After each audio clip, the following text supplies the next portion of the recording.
Hey guys, how's it going? Hope you're doing well. My name is Crown, and today I'm going to read you some very interesting stories that I hope that you're gonna love. And now, without further ado, let's go!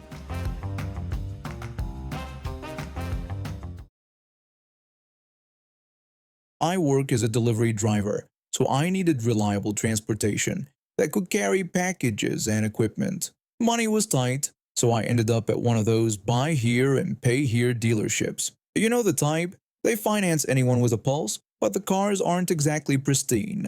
I found a 2014 Mazda 5 that looked decent enough. It's basically the world's smallest minivan, perfect for my delivery routes. The payments were manageable at $155 every 2 weeks, so I signed the papers and drove off the lot.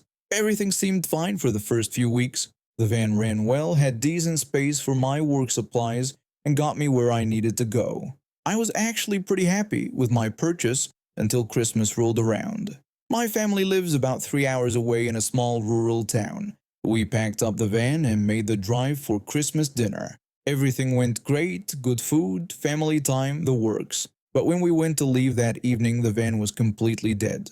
No lights, no engine turnover, nothing. My brother-in-law is pretty handy with cars, so he popped the hood to take a look. What we found was shocking. The horn wasn't even connected to anything. Half the fuses were missing from the fuse box, not blown, just gone. The tires were so old they still had the original date stamps from 2014. This thing was held together with hope and duct tape. We tried jumping the battery, but that didn't work either.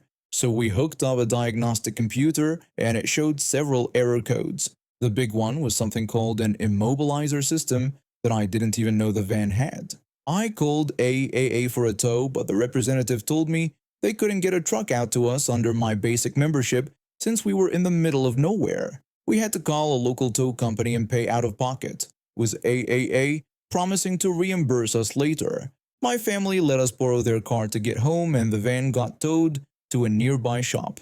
A few days later, the shop called with their diagnosis. I always record my phone calls. I use an app since I live in Texas where it's legal. The mechanic told me that while there were multiple issues with the van, the only thing preventing it from starting was the immobilizer system. It was activated and blocking the engine from turning over. He said they couldn't touch it without permission from the dealership. I called the dealership and set up a three-way call with the shop. We talked for almost 17 minutes. The dealership representative confirmed that my payments were current and everything should be working fine. They gave the shop permission to bypass the immobilizer and promised to reimburse us for both the towing and repair costs. The shop did the bypass work, and a couple days later we picked up the van. The total between towing and repairs came to just under $300. I paid the bills and started calling the dealership for my promised reimbursement. At first, things seemed promising. The phone representatives were polite and said they'd look into it, but then I started getting transferred from department to department, only to get disconnected halfway through explaining the situation. This went on for weeks. I posted about my situation on Reddit, and users there gave me some great advice about how to navigate corporate bureaucracy. They told me to keep calling and ask for supervisors, so I did. The first supervisor I reached seemed helpful. He said he'd take care of everything, and we ended the call. 2 more days passed with no contact, so I called back. After getting bounced around again, I reached a different manager. The new manager told me they weren't responsible for mechanical issues and then hung up on me. I called right back, frustrated now, and demanded to speak to the same manager again.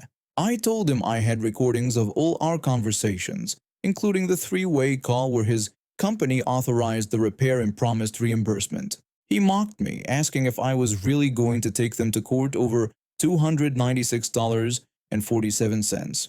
He said I should go ahead and sue, that they would win, and if that small amount was worth suing over, I probably didn't have the resources to actually follow through.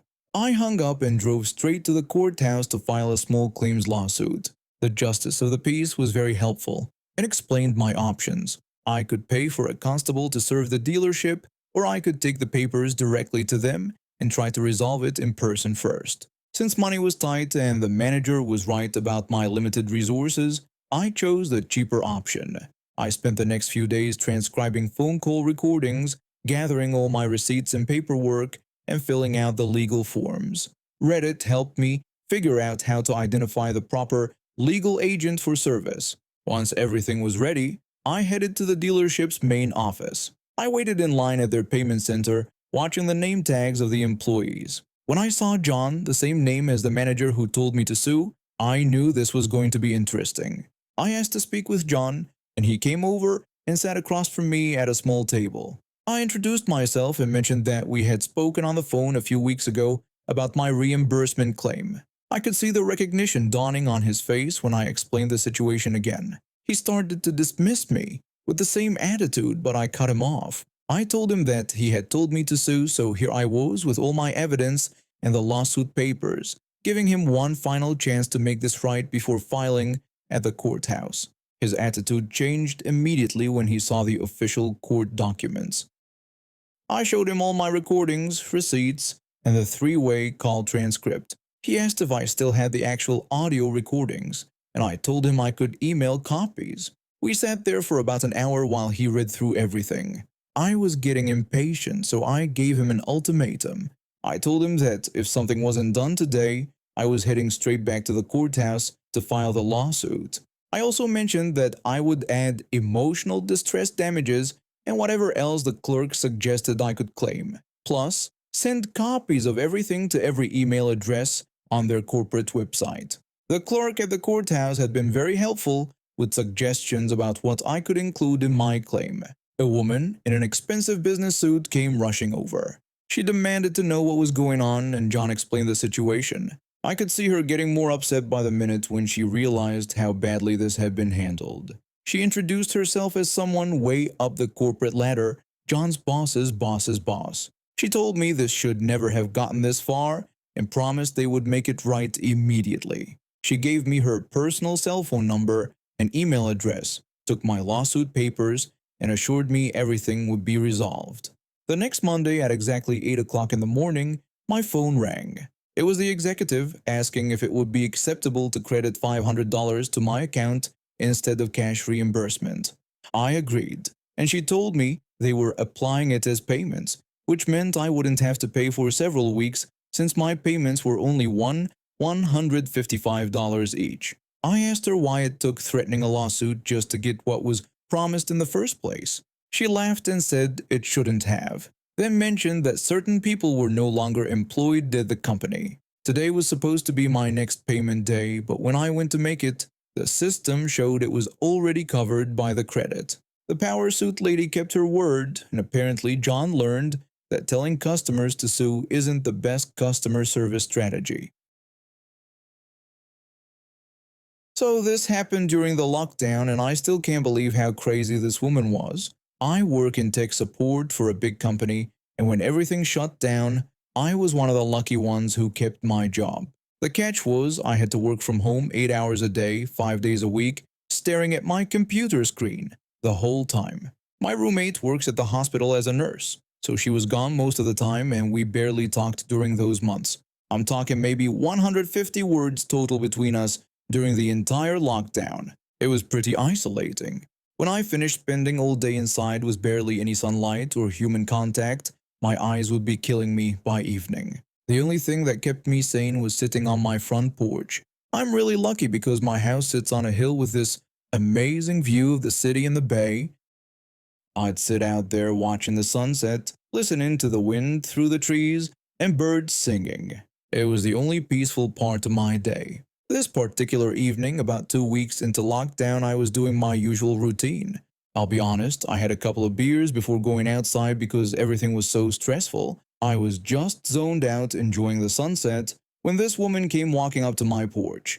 She demanded to know what I thought I was doing. I blinked and shook my head, trying to focus on what was happening. I apologized and asked what she meant. She accused me of being high and watching her children like some kind of pervert. I told her I wasn't high and asked what her kids were doing on my front lawn. That's when I noticed there were actually kids playing on my property. I had been so lost in thought that I didn't even see them arrive. She explained that her children were playing and having fun, and that she was coming out to sit and watch them. But since I came out to watch them too, she demanded I go back inside before she called the cops. I asked her if she was planning to sit on my porch. She insisted it wasn't mine and that it belonged to the public.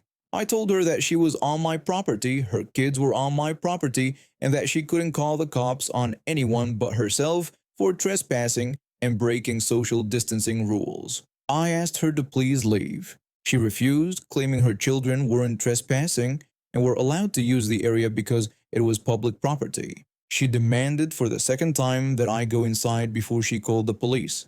I told her three things. First, not to yell at me again. Second, to tell her kids to get off my property. Third, to go ahead and call the cops because I dared her to do it. That's when she completely lost it. She started screaming that I was a pervert who had come onto her property to watch her children and that I had threatened her. She yelled for someone to call the police and help her. My neighbor, this big guy who lives next door, came running out of his house to see what was going on.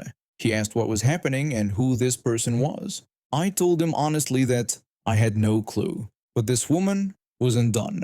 She kept escalating and started screaming that I had grabbed her and that my friend and I were trying to grape her. She begged for help and demanded someone call the police. At this point, she threw herself on the ground and started crawling away like I had physically attacked her.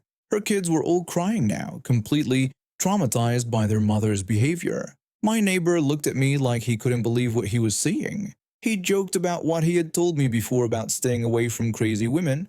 I told him I wished there was more of a story, but I literally didn't know who this woman was. She kept screaming, and more neighbors came out to see what was happening. Nobody recognized her, and it was clear she didn't live in our area. My neighbor's partner must have called the police because they showed up pretty quickly.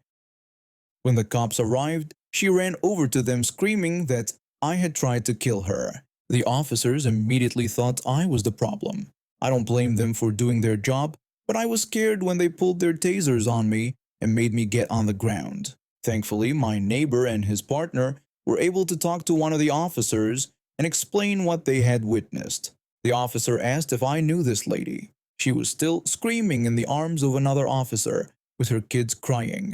I told him I didn't know her at all. She had just come up to me on my porch and started yelling at me, and I had no idea who she was. The officer noticed a camera near my front door and asked if I could pull the footage. He said otherwise he would have to take me to the station to answer some questions. My neighbor expressed his disbelief at the situation. The officer explained it was either the footage or the station because she was making some pretty serious accusations. I took the cop inside, and it took me about 2 seconds to pull up the camera footage from my front porch and lawn. The video showed everything clearly. Me going outside and sitting there peacefully for about 20 minutes before the kids arrived and started playing on my lawn, then this woman coming up to me, screaming and faking the whole assault. The officer said they would be back later because they would probably need to get a copy of the footage. I asked him to just get her and her kids off my property. He said no problem, but warned me to be careful with the drinking since it was easy to let go during these times.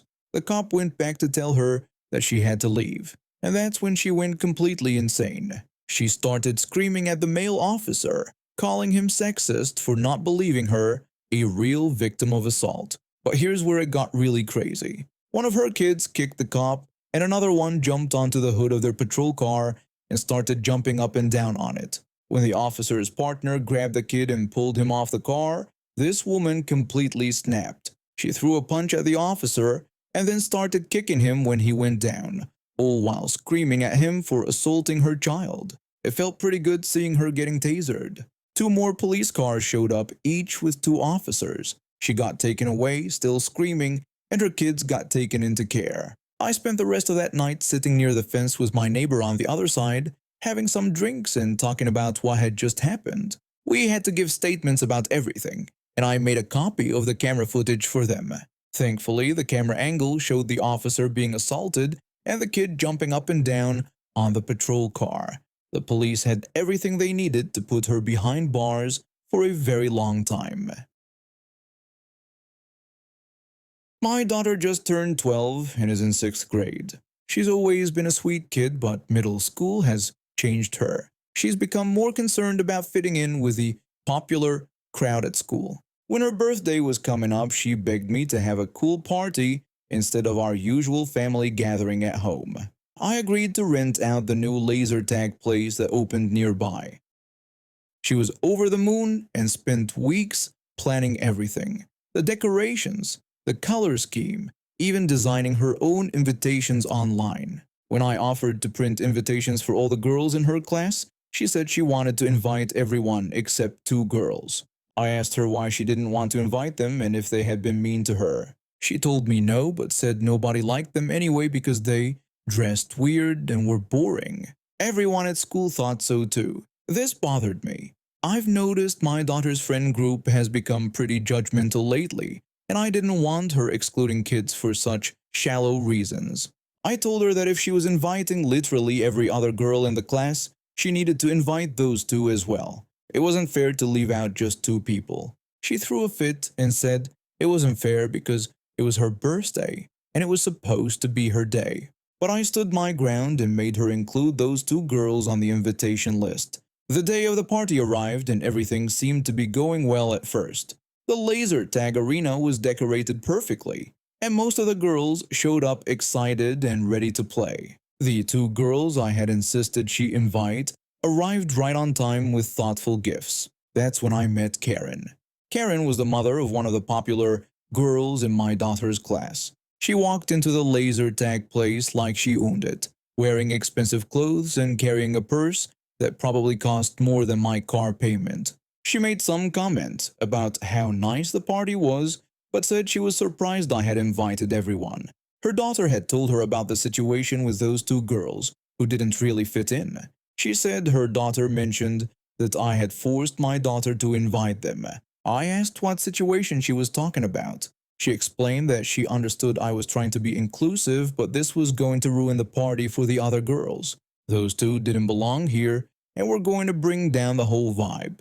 I told her they were just kids trying to have fun like everyone else, but Karen kept going, saying that I should look at them. They could barely afford decent clothes and this laser tag place wasn't cheap. She wondered if their parents could even pay for this. She suggested I should ask them to leave and just say there was a mix-up with the head count. The other girls would have so much more fun without them dragging everyone down. I told her I was absolutely not asking children to leave a birthday party they were invited to. She said fine, but not to blame her when the whole thing became a disaster. And unfortunately, Karen was partially right about it becoming a disaster, just not for the reasons she thought. The first round of laser tag started, and I noticed the popular girls, including Karen's daughter, were deliberately targeting Sarah and Emma with an unusual amount of aggression. They were supposed to be on the same team, but they kept accidentally shooting them and laughing about it. When we took a break for cake, I overheard Karen's daughter talking loudly. She said the party would be so much better if certain people weren't there, and asked if everyone agreed. Some of the other girls giggled and agreed. Sarah and Emma sat quietly at the end of the table, barely touching their cake. After cake, Karen approached me again. She pointed out that she had told me this would happen. Those girls were miserable and making everyone else uncomfortable. The least I could do was end their suffering and send them home early. That's when I lost it. I told her that the only person making anyone uncomfortable was her and her daughter. Those girls were having fun until her group started bullying them. Karen said they weren't bullying anyone. They were just not pretending to like people they didn't like. She called that being honest. I told her that was called being cruel. She said she was trying to help me out. This party was a train wreck, and it was because I couldn't just accept that some people don't belong. Her daughter was going to be talking about how awkward this was for weeks. That's when I smiled and pulled out my phone. I told Karen that actually a lot of people were going to be talking about this party for weeks. I showed her my phone screen. I had been recording our conversation. I explained that I started recording when she first suggested I kick out children from a birthday party. I had everything. Her calling them names, talking about their clothes, suggesting I lied to get rid of them, and her daughter openly bullying them in front of everyone. Karen went white. She said I couldn't record her without permission and that it was illegal. I told her that actually this was a one-party consent state and we were in a public business establishment. Everything she had said was perfectly legal to record. She asked what I wanted. I told her I wanted her to leave immediately and take her daughter with her. She protested that I couldn't kick them out because her daughter was invited. I told her I was uninviting her daughter. This was a private party that I was paying for, and I was asking them to leave. Karen started yelling about discrimination and threatened to report me to the school and sue me. I told her, good luck with that. I was sure the school board would be very interested in hearing her recorded opinions about students being too poor to belong at birthday parties. At this point, other parents had started gathering around to see what the commotion was about. Karen realized she was making a scene and tried to save face. She told her daughter they were leaving this tacky party anyway, but her daughter didn't want to leave. She started crying because she was having fun and didn't want to go home early. She begged her mom to let her stay. Karen told her they were leaving right now because this party was beneath them anyway. She grabbed her daughter's arm and walked out, but not before turning back to shout that I hadn't heard the last of this. She was going to make sure everyone knew what kind of person I was. After they left, the whole atmosphere of the party changed. Without the ringleader of the mean girl behavior, the other girls actually started including Sarah and Emma. They played several more rounds of laser tag together, and everyone had a great time. One of the other mothers came up to me afterward and said she was so glad I stood up to Karen. Karen had been causing problems at school events all year, but no one ever called her out on it. Karen never did follow through on her threats to sue or report me. In fact, I heard from other parents that she became much quieter at school events after that. And now we have reached the end of today's stories. Thank you for watching, and see you next time.